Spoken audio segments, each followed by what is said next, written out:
Salmo 32. La dicha del perdón. Bienaventurado aquel cuya transgresión ha sido perdonada y cubierto su pecado. Bienaventurado el hombre a quien Jehová no culpa de iniquidad y en cuyo espíritu no hay engaño. Mientras callé, se envejecieron mis huesos en mi gemir todo el día. Porque de día y de noche se agravó sobre mí tu mano.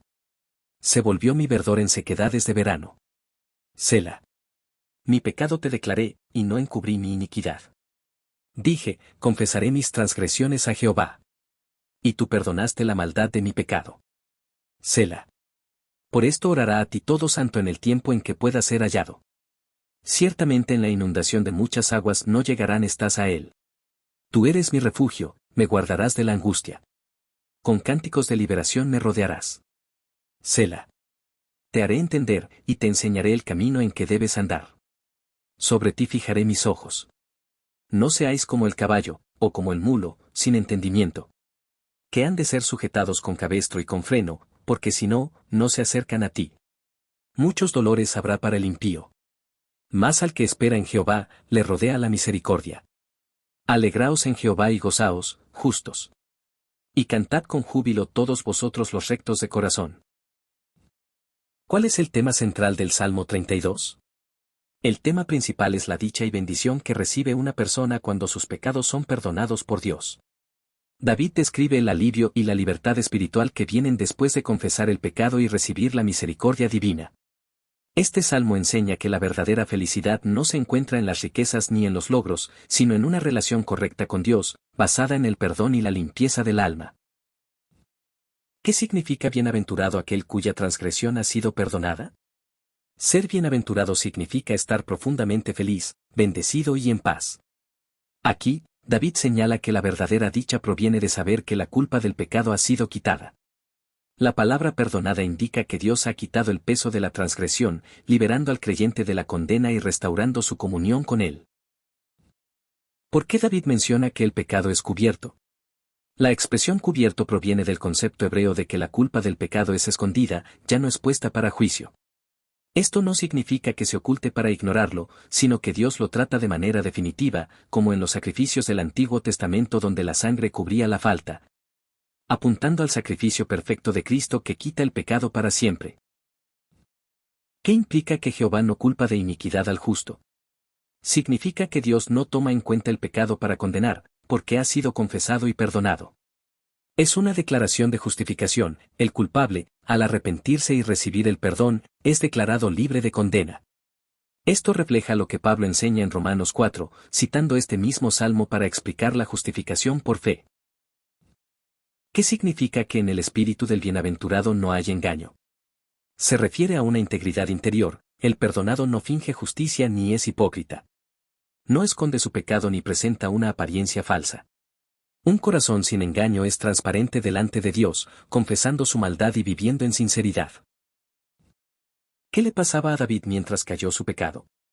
Mientras ocultó su falta, sufrió física, emocional y espiritualmente. Dice que sus huesos se envejecieron, una manera poética de expresar el desgaste y el dolor interior que causa la culpa. La no confesión trae sequedad espiritual y agotamiento. ¿Qué representa que de día y de noche se agravó la mano de Dios sobre él? Representa la convicción del Espíritu Santo, que no permite que el creyente viva en paz cuando persiste en el pecado. La mano de Dios aquí simboliza disciplina, presión y llamado al arrepentimiento, un proceso que, aunque incómodo, es una muestra de amor divino. ¿Qué significa que su verdor se volvió en sequedades de verano? El verdor representa la frescura, la vitalidad y el gozo espiritual. Al pecar y no confesar, David experimentó una sequedad interior, como tierra árida bajo el sol intenso. Esto describe la esterilidad espiritual que produce la desobediencia. ¿Qué hizo David para recibir el perdón de Dios? Reconoció y confesó su pecado, sin ocultar su iniquidad. Dijo, confesaré mis transgresiones a Jehová, y Dios respondió perdonando su maldad. Esto subraya que el perdón requiere sinceridad, confesión y arrepentimiento genuino. ¿Qué enseñanza práctica nos deja el versículo 5? Que el perdón de Dios es inmediato y completo cuando hay confesión sincera. No es necesario pasar por ritos complicados ni pagar penitencias humanas, lo esencial es abrir el corazón a Dios con humildad, reconociendo la necesidad de su misericordia. ¿Por qué David dice que todo santo debe orar a Dios en el tiempo en que pueda ser hallado? Significa que hay un tiempo propicio para buscar a Dios, y no debemos postergar el arrepentimiento. La oportunidad no es eterna, la vida es incierta y el corazón puede endurecerse. Buscar a Dios mientras está cercano asegura su respuesta. ¿Qué significa en la inundación de muchas aguas no llegarán estas a él? La inundación simboliza problemas, juicios o tribulaciones. La promesa es que, para quien está en comunión con Dios, estas calamidades no lo destruirán, pues Dios lo protege, así como el arca de Noé salvó a su familia en medio del diluvio. ¿Qué representa la frase "tú eres mi refugio" en el versículo 7? Expresa la confianza en Dios como lugar seguro en medio de la angustia. En tiempos de persecución, tentación o dolor, el salmista encuentra en Dios un amparo seguro, donde la paz reemplaza el miedo. ¿Qué significa que Dios rodea con cánticos de liberación? Es una imagen poética de protección y alegría. Dios no solo libra del peligro, sino que rodea al creyente con gozo y victoria. Así como un canto envuelve de ánimo, la salvación divina envuelve con paz y seguridad. ¿Por qué en el versículo 8 Dios mismo habla y promete enseñar el camino? Porque el perdón no solo restaura, sino que también guía. Dios, como Padre amoroso, no abandona al perdonado, sino que le enseña la senda correcta, fijando su mirada sobre él para dirigirlo y protegerlo. ¿Qué advierte el versículo 9 sobre el carácter humano? Advierte contra la terquedad y falta de entendimiento, comparando al ser humano con un caballo o mulo que necesita ser controlado con freno.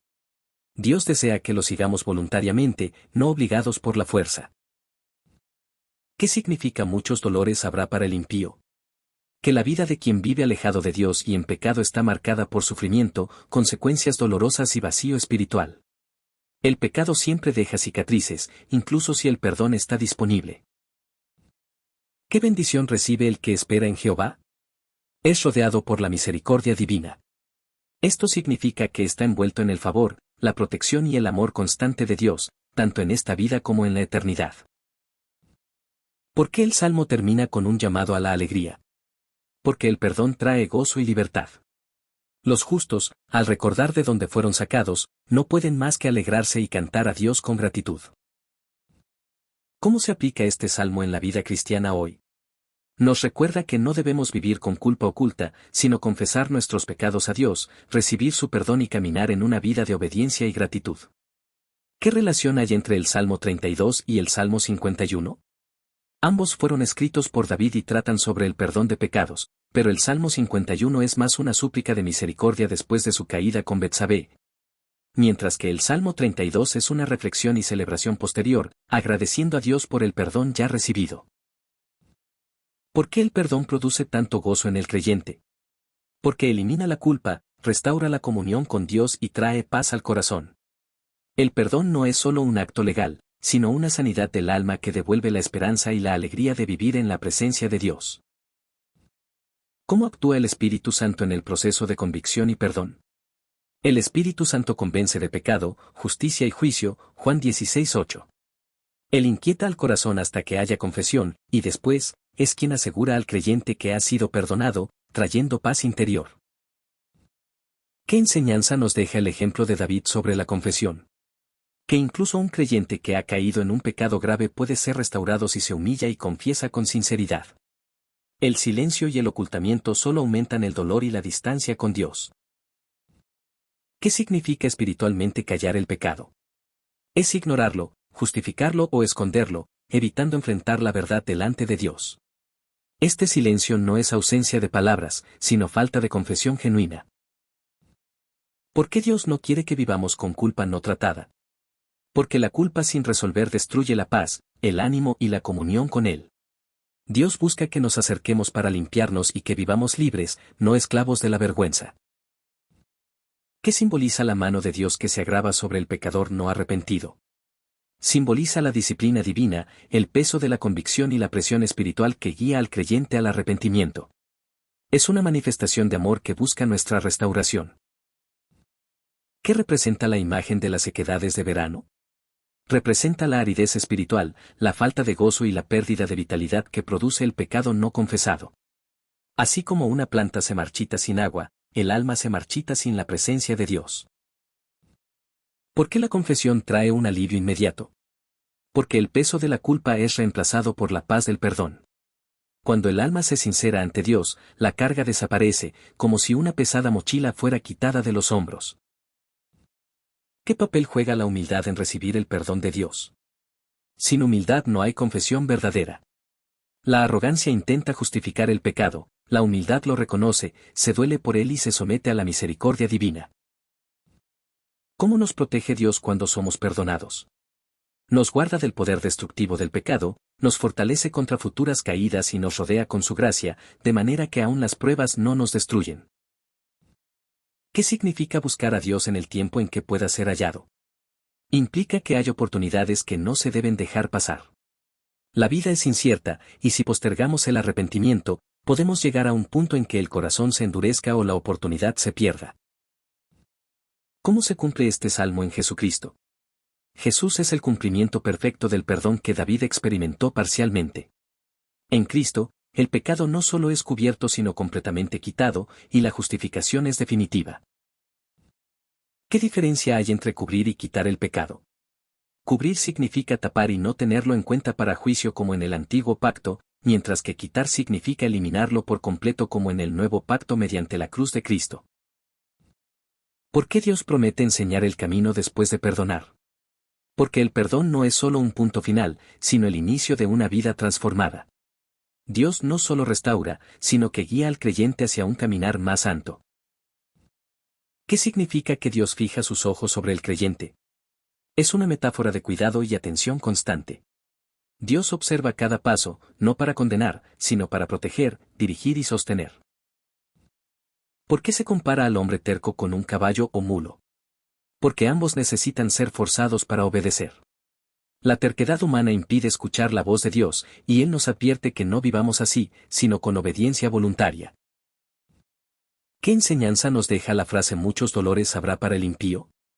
Que la vida lejos de Dios está llena de sufrimiento, no solo por las consecuencias naturales del pecado, sino también por la ausencia de esperanza eterna.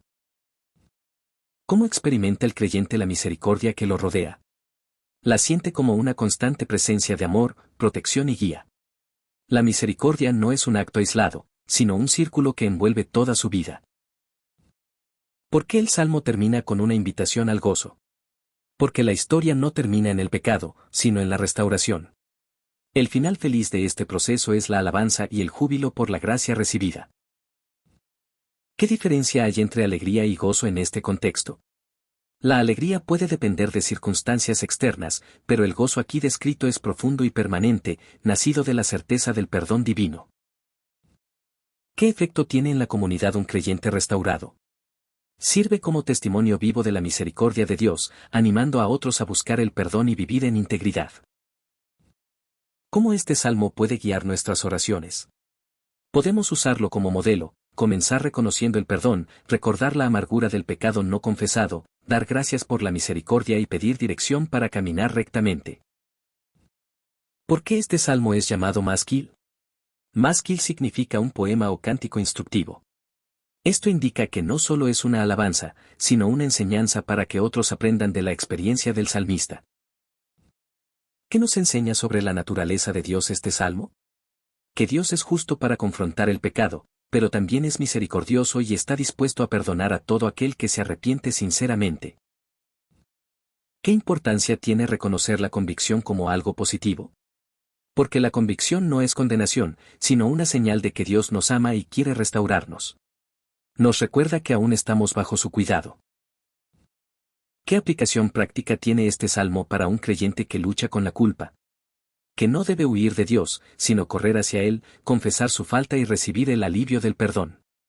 La culpa no tratada solo prolonga el sufrimiento.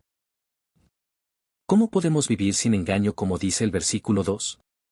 Siendo transparentes con Dios, sin excusar ni minimizar nuestras faltas y viviendo de manera íntegra ante Él y los demás. ¿Por qué es importante recordar el estado antes del perdón?